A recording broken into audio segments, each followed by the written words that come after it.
দক্ষিণ মালদার সাংসদ ঈশা খান চৌধুরী আবারও প্রমাণ করলেন তিনি শুধুমাত্র জনপ্রতিনিধি নন, সাধারণ মানুষের পাশে থাকা একজন সহানুভূতিশীল অভিভাবকও বটে। ফারাক্কার বেনিয়া গ্রামাঞ্চলের কেন্দুয়া গ্রামে সম্প্রতি ঘটে গিয়েছে দুটি হৃদয় বিদারক ঘটনা।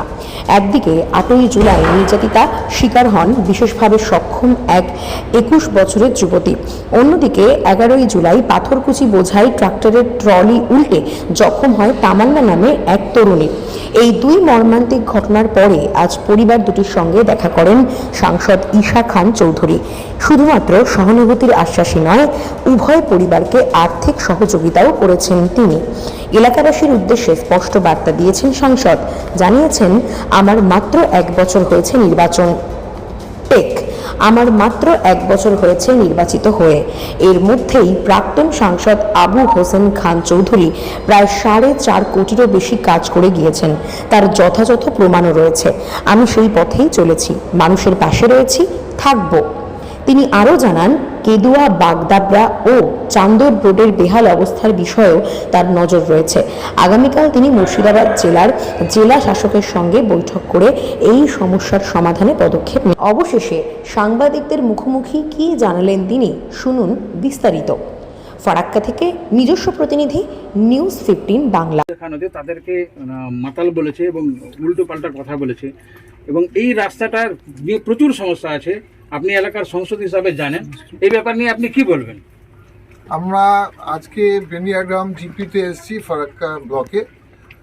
আমরা এসেছি যে বাচ্চাটা, আপনি যে রাস্তা খারাপ কথা বলছেন, যেটাকে নিয়ে পাবলিক প্রতিবাদ দেখাচ্ছে এমএলএ সাহেবকে, এখানে ওই বাড়ি এসেছি কারণ একটা ট্রাক্টর নাকি রাস্তা এত খারাপ যে ট্রাক্টর উল্টে গেছে, বাচ্চার উপরে উল্টে গেছে। সব যে জিনিস, ওই যে স্টোন চিপ ছিল সব পড়ে গেছে বাচ্চার উপরে। বাচ্চা তো প্রায় 8 ঘন্টা লেগেছে ওকে খুঁজতে, এমন এত বড়, তবু উপরওয়ালাতে দয়াতে বাচ্চাটা বেঁচে গেছে। খালি ওনার পায়েটা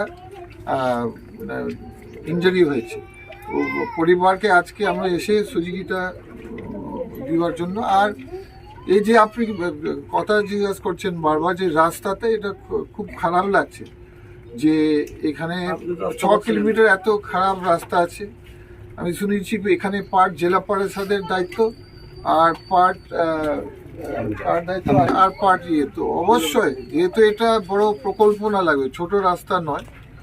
আমি তো কিছু এমপি ফান্ড থেকে দিতে পারি, কিন্তু অত বড় জায়গা তো কভার হবে না, যেহেতু আমাকে 9টা অঞ্চল আছে আমাদের ফারাক্কা, সব জায়গায় তো কাজ দিতে হয়।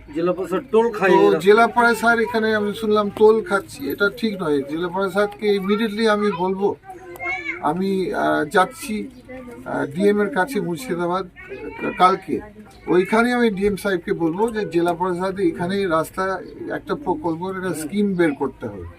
আর যদি পার্টটা হচ্ছে আপনার আম্বুজাকে আমি সঙ্গে সঙ্গে চিঠি লিখবো। আমি চাই যে 1 মাসের মধ্যে বা 2 মাসের একটা স্কিম এরা বের করুক, আর যাতে বৃষ্টি সিজন শেষ হলে এটা রাস্তা রিপেয়ার করতে হবে। এটা আমার পাবলিকের দাবি, এটা আমার দাবিও, যে এখন একটা স্কিম ধরো ডিএম সাহেব জেলা পরিষদকে নিয়ে, আর না হলে আমরা প্রতিবাদ করব যদি না হয়। কারণ বারবার জেলা পরিষদ আবার টাকা খাবে, আর অন্যদিকে কাজই হবে না মানুষের, রাস্তা রিস্ক হবে মানুষের, এটা তো ঠিক না।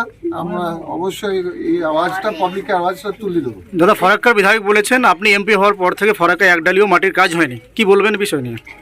মাটির কাজ হয়নি বলতে, আমি তো আমার টাকার কাজ শুরু হয়নি, এটা সত্যি। তো কিন্তু তো উনি কত বছর এমএলএ, আর উনি কত কাজ করেছেন? আমি তো জাস্ট এমপি হয়েছে। আমার কাজ এখানে ডালবাবু ফারাক্কাতে, উনি যে ওই মিথ্যা তৃণমূলের কথা, এটা রাজনীতির মিথ্যা। আমি প্রমাণ দেখিয়েছি ইলেকশনের সময়, উনি বললেন যে ডালুবাবু কোনো কাজ করেনি। আমরা বের করেছি 4.5 কোটি টাকা ডালুবাবুর রাস্তা, ওইগুলো পেপারসও আছে আমাদের কাছে। তো এইগুলো মিথ্যা, আমরা কোনো কান নাই না, এটা রাজনীতির মিথ্যা কথা বলার। আর আমি তো একটা নতুন, আমি কিছু দিনের মধ্যে আমার কাজ স্টার্ট হয়ে যাবে। বিধায়ক সাহেব বলেছেন এখানে পরিদর্শনে এসেছিলেন এই বাচ্চা মেয়েটার বাড়িতে, এবং তাকে ঘিরে গ্রামবাসীরা বিক্ষোভ দেখানো হয়েছিল, কিন্তু উনি বলছেন এটা কংগ্রেস এবং সিপিএম যুক্তি করে এটা করা হয়েছে। দেখো, ব্যাপার হচ্ছে দেখো ব্যাপার হচ্ছে জেলা পরিষদ উনাদের এখানে বিক্ষোভ যে পাবলিক করছে সেটা জেলা পরিষদের রাস্তা নিয়ে। তো এখানে জেলা পরিষদ কার আছে? জেলা পরিষদ তৃণমূলের, কংগ্রেস আর সিপিএম এর নয়। ওটা বলার কি লাভ? যেহেতু উনার দলের জেলা পরিষদ, উনি যদি সহযোগিতা করতে চান মানুষের, উনাকে বলার উচিত উনার জেলা পরিষদকে যে আপনি এখানে কাজ করেন, কিন্তু উনি বলবেন না হয়তো। তো আমাকে বলতে হবে। আমি কালকে ডিএম এর মুর্শিদাবাদের ডিএম বিভিন্ন কাজে মুর্শিদাবাদ এবং ফরাক্কা শামসারগঞ্জের কাজ আমি বলতে যাব। তো এটাও বলবো যে এখানে এরকম বারবার অ্যাক্সিডেন্ট হচ্ছে, মানুষ ক্ষিপ্ত আছে। আপনাকে যেভাবে হোক এখানে একটা প্রকল্পনা দিতে হবে রাস্তা, কারণ এটা বড় স্কিম, এটা তো ছোট স্কিম দিয়ে হবে না।